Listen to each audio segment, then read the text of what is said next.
Hi guys, आज मैं आपके सामने एक बार फिर से आज बहुत ही इंपॉर्टेंट टॉपिक को लेकर आया हूँ, रेडिकल्स, मूलक, जो कि बहुत इंपॉर्टेंट है टॉपिक एक केमिस्ट्री का। तो देखिए, रेडिकल्स जो होते हैं, मूलक क्या होते हैं।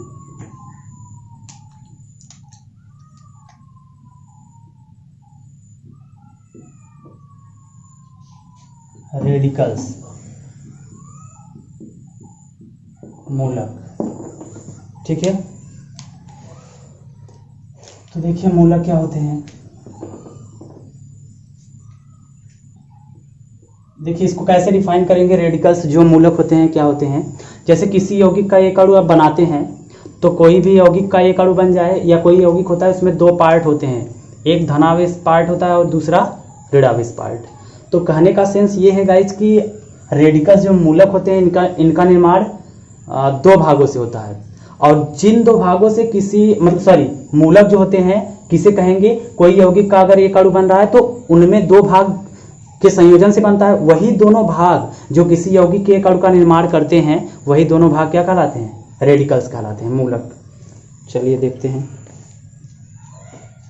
रेडिकल्स। तो कहेंगे क्या, जिन दो भागों से यौगिक के किसी एक अणु का निर्माण होता है, उन्हें रेडिकल्स कहते हैं। ठीक है गाइस, कोई यौगिक अगर आप बनाते हैं, तो कोई यौगिक का एक अणु बना रहे हैं, तो वह जिन दो भागों से मिलकर कोई यौगिक का एक अणु बनता है, वही क्या कहलाता है, उन्हीं को क्या कहें, उन्हीं दोनों भागों को क्या कहते हैं, रेडिकल्स कहते हैं। ठीक है गाइस, तो देखिए जैसे अब एक एग्जांपल हम समझते हैं। CuSO4 कॉपर सल्फेट जिसको आप बोलते हैं, ठीक है, कॉपर सल्फेट। जो CuSO4 का निर्माण होता है, CuSO4 का निर्माण किससे किससे मिलकर हो रहा है, Cu2+ तथा CuSO4 का निर्माण Cu2+ तथा SO4 से होता है। ठीक है गाइज, तो इसका देखिए फॉर्मेशन किस तरीके से हुआ होगा। Cu2+ और प्लस SO4 आपस में रिएक्ट किए होंगे, तब जाकर क्या बना होगा, CuSO4। तो कोई कॉपर सल्फेट एक यौगिक है, इसके एक अणु का निर्माण दो भागों, कॉपर धनायन और सल्फेट आयन, मतलब कॉपर आयन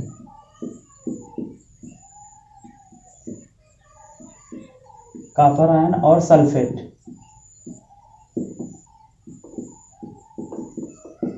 कॉपर आयन और सल्फेट आयन के संयोजन से मतलब इनके संयोजन से क्या बना, CuSO4 कॉपर सल्फेट बना। तो ये दोनों जो है ना हमारे, यही क्या है, रेडिकल्स है।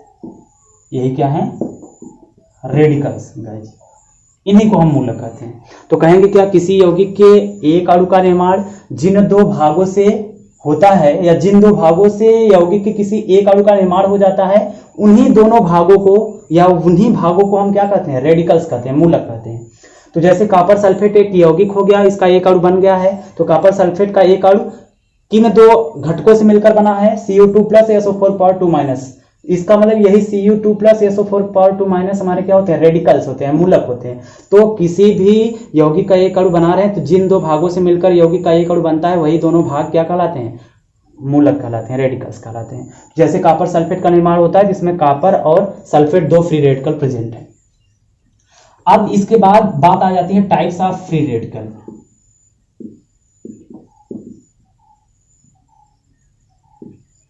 Types of radical, free radical नहीं, types of radicals. Types of radical, मूलक के प्रकार। तो मूलक कितने प्रकार के होते हैं, दो। एक होता है पॉजिटिव ORR बेसिक रेडिकल्स, और जो दूसरा होता है निगेटिव ORR एसिडिक रेडिकल्स। ठीक है guys,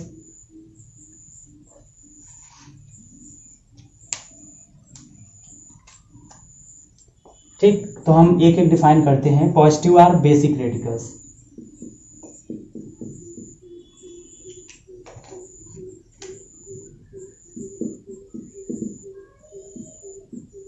positive or basic radicals किसे कहते हैं? ठीक है, देखते हैं।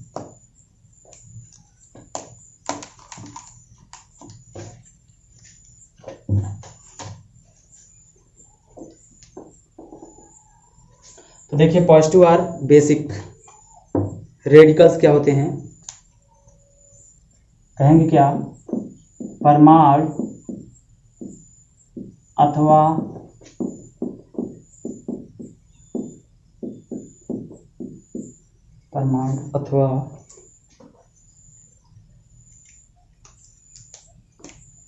परमाणुओं का ऐसा समूह, परमाणुओं का ऐसा समूह जो किसी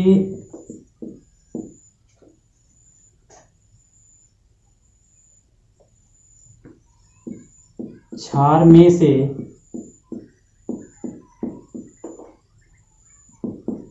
एक अथवा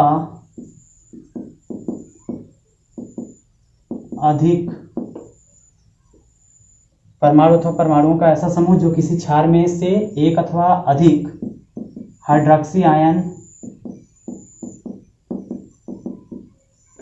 निकालने से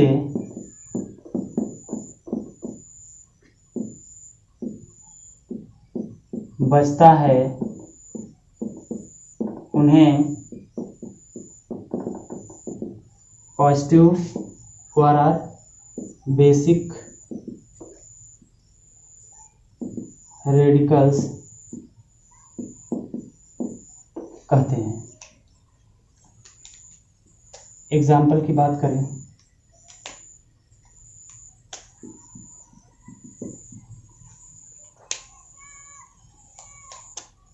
देखिए जैसे Na+ NH4+ Mg⁴2+, Al⁴3+, CF⁴2+, ये सभी क्या हैं? बेसिक रेडिकल्स है, मतलब क्षारीय मूलक या धनावेशित या धनात्मक या क्षारीय मूलक हो गए। अब दूसरा जो आपका है ना निगेटिव ORR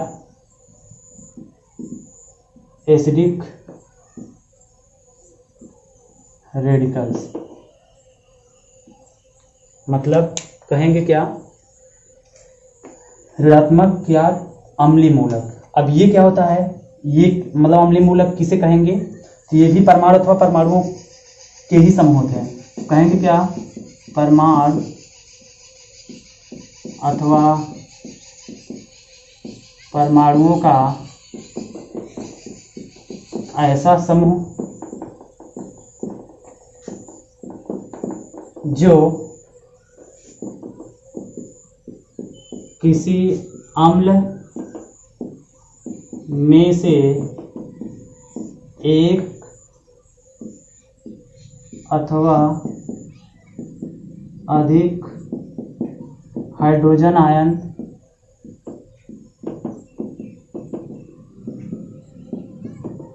निकालने से शेष बचता है, उन्हें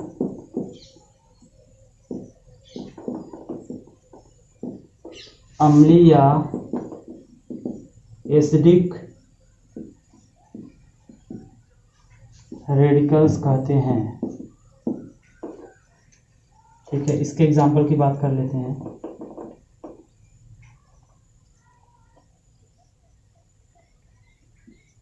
Cl minus H minus HSO4 minus O2 की पावर माइनस SO4 की पावर 2 माइनस Br की पावर 1 माइनस एटसेट्रा। ये सभी हमारे क्या हैं? एसिडिक रेडिकल्स हैं। ठीक है गाइस, तो ये हमारे क्या हो गए? अम्लीय मूलक। अब इसको समझते हैं फिर से एक बार। रेडिकल्स क्या होते हैं? मूलक। तो देखिए होता क्या है कि मूलक कैसे, मतलब मूलक किन्हें आप कहेंगे? तो बताया गया कि कोई भी अगर यौगिक होता है उसमें दो पार्ट होते हैं, एक पार्ट धनावेश का होता है, एक पार्ट ऋणावेश। दोनों को जब कंबाइन करते हैं तो किसी यौगिक का फॉर्मेशन हो जाता है।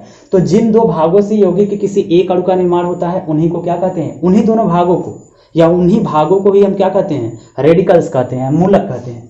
तो जैसे कॉपर सल्फेट एक हमारा क्या है? कंपाउंड हो गया। इसका 1 मोल, अगर आप इसके 1 मोल के फॉर्मेशन की बात करेंगे तो भाई CO2 प्लस कॉपर आयन और सल्फेट आयन के संयोग से COSO4 का फॉर्मेशन होता है। तो यही दोनों भाग जिनसे COSO4 यौगिक के 1 मोल का फॉर्मेशन हो रहा है, यही दोनों पार्ट्स जो हैं, यही दोनों भाग क्या कहलाएंगे? रेडिकल्स कहलाएंगे, मूलक। तो कोई पूछ रहा है जैसे NaCl है, एक हमारा यौगिक हो गया, कंपाउंड हो गया, तो इस NaCl में कितने मूलक हैं? 2 मूलक, एक Na मूलक है और एक Cl मूलक। तो Na और Cl जो होंगे Na प्लस Cl माइनस, इन्हीं दोनों भागों का संयोग करेंगे तो NaCl के एक अणु का फॉर्मेशन हो जाएगा। तो जिन दो भागों से किसी यौगिक का एक अणु बन जाता है उन्हीं दोनों भागों को या उन्हीं भागों को ही क्या कहते हैं? रेडिकल्स कहते हैं, मूलक। जैसे H2SO4 है तो 2H की power plus plus SO4 power 2 minus 2H plus और SO4 पावर 2 माइनस मिलकर H2SO4 का फॉर्मेशन करेंगे तो यही 2H की पावर प्लस SO4 की पावर 2 माइनस, यही हमारे क्या है? रेडिकल्स हैं, मूलक। यही सिंपल सा है। तो देख रहे हैं CO2 प्लस SO4 यही हमारे रेडिकल्स हैं और इनसे फॉर्मेशन होकर COSO4 यौगिक का फॉर्मेशन हो गया कॉपर सल्फेट का। अब तो ये मतलब ये रेडिकल्स हो गया, ये यौगिक का एक अणु बन गया। अब टाइप्स ऑफ रेडिकल्स की बात करेंगे तो जो मूलक होते हैं 2 प्रकार के होते हैं। पॉजिटिव और बेसिक रेडिकल्स, जिनको हम कहेंगे धनात्मक या क्षारीय मूलक। दूसरा होता है नेगेटिव और एसिडिक रेडिकल्स, ऋणात्मक अथवा अम्लीय मूलक। तो देखिए पॉजिटिव और बेसिक रेडिकल्स क्या होते हैं? मतलब परमाणु अथवा परमाणुओं का ऐसा समूह जो किसी क्षार में से एक अथवा अधिक OH माइनस आयन निकालने से बचता है, उन्हें पॉजिटिव और बेसिक रेडिकल्स कहेंगे। अब इनको देखिए कैसे समझेंगे आप। कोई अच्छा क्षार होगा तो क्षार का पहचान कैसे करते हैं? जिसमें OH प्रेजेंट हो, हाइड्रोक्सी आयन जिसमें प्रेजेंट होगा वही क्या होगा? क्षार होगा। अब जैसे इसको हम थोड़ा सा यहाँ समझते हैं, देखिए NaOH, अब हमको पता है OH कंटेनिंग है तो इसका मतलब ये क्या है? क्षार है, बेस है। तो NaOH मतलब तोड़े तो Na प्लस OH माइनस, तो लिखे परमाणु अथवा परमाणुओं का ऐसा समूह जो किसी क्षार में से एक अथवा अधिक OH माइनस आयन निकालने से बचता है, उन्हें पॉजिटिव और बेसिक रेडिकल्स कहेंगे। तो NaOH कोई एक हमारा यौगिक मान लेते हैं, इसको डिवाइड किया तो Na प्लस OH माइनस इसमें से अगर निकाल देंगे तो बचेगा क्या? पॉजिटिव फॉर्म का Na प्लस ही तो बचेगा ना। तो इस NaOH में हाइड्रोक्सी आयन का संख्या 1 निकाले। जैसे कोई भी अगर अणु रहेगा, अगर वो क्षार होगा तो उसमें OH प्रेजेंट होगा, तो किसी क्षार में से एक अथवा एक से अधिक OH को अगर आप निकाल देते हैं तो जो शेष परमाणु अथवा परमाणुओं का समूह या परमाणुओं का ऐसा समूह जो शेष बचेगा OH निकालने के बाद, वही हमारा क्या होगा? रेडिकल्स होगा। और रेडिकल्स में हमारा क्या है? पॉजिटिव चार्ज कंटेनिंग है, पॉजिटिव आर। ये किसमें से, मतलब ये यानी प्लस किसमें से बचा? किसी क्षार में से, पॉजिटिव OR। इसको क्या कहेंगे? बेसिक रेडिकल्स कह देंगे। आई थिंक अब समझ गए होंगे इसको। तो किसी भी क्षार की बात करेंगे, क्षार में OH प्रेजेंट होगा, तो किसी भी क्षार में से अगर OH को हम निकाल दें, उसकी संख्या 1 निकालिए चाहे 1 से अधिक निकालिए, जो भी पॉजिटिव चार्ज कंटेनिंग पार्ट बचेगा, चाहे वो एटम के रूप में चाहे ग्रुप ऑफ एटम हो, तो वो जो शेष पार्ट बचेगा उसी को पॉजिटिव और बेसिक रेडिकल्स कहेंगे आप। ठीक है, जैसे Na प्लस, तो NaOH में से OH को निकाले तो Na प्लस बचा, तो यह जो चार्ज स्पीसीज का एटम है तो इसी को हम क्या कहेंगे? रेडिकल्स कहेंगे, Na प्लस। ऐसे NH4OH अमोनियम हाइड्रोक्साइड, उसमें से OH को निकालेंगे तो NH4 प्लस जो बचेगा वो हमारा क्या होगा? रेडिकल्स होगा। रेडिकल्स में कैसा होगा? पॉजिटिव और बेसिक रेडिकल्स, क्योंकि NH4OH जब रहा होगा तो बेस रहा होगा, उसमें से जब आप OH को निकाले होंगे तो NH4 प्लस बचा होगा, तो वह एक पॉजिटिव चार्ज कंटेनिंग हमारा क्या होगा? परमाणुओं का मतलब ग्रुप ऑफ एटम या परमाणुओं का समूह होगा। तो ऐसे में वह रेडिकल्स हमारा क्या होगा?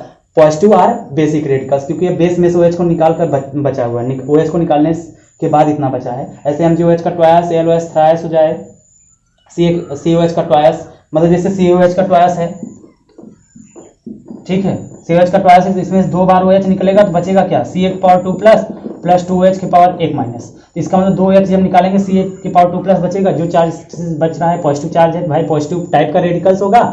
और इसका मतलब कि एक तरीके से ये बेस में से निकल रहा है OH, तो जो शेष बच रहा है तो बेस में से ही बच रहा है, तो बेसिक रेडिकल्स होगा। मतलब रेडिकल्स तो हुआ, इसको निकालने के बाद इतना जो पार्ट बच कर रहा है रेडिकल्स को कहा ही जाएगा, क्योंकि यही दोनों पार्ट रेडिकल्स हैं, इनसे इस यौगिक का निर्माण हुआ।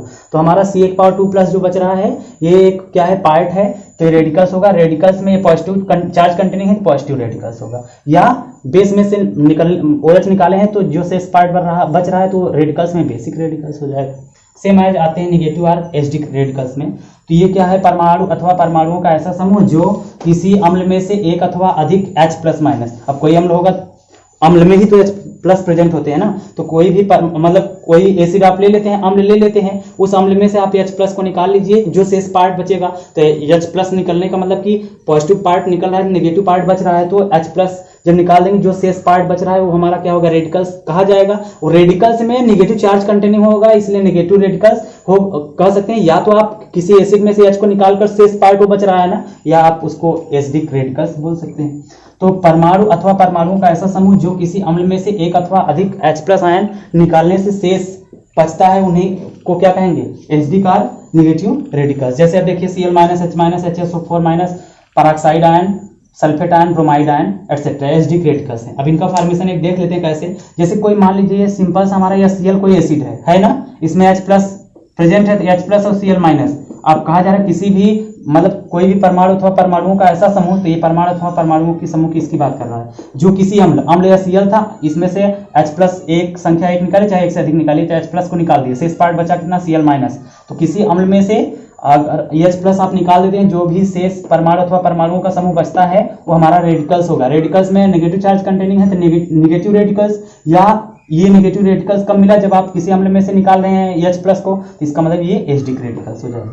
सेम है जैसे H2SO4 है, H2SO4, तो आप इसको तोड़ेंगे H प्लस HSO4 में तोड़ सकते हैं, तो इसका मतलब H प्लस में तो HSO4 माइनस बचेगा, H प्लस तो निकल जा रहा है, इसकी बात तो नहीं करेंगे, ये नेगेटिव रेडिकल्स कहा जाएगा। या इसको हम किसी एसिड में से निकला हुआ H प्लस को निकालने के बाद से बच रहा है तो ये एसिडिक रेडिकल्स कहा जाएगा।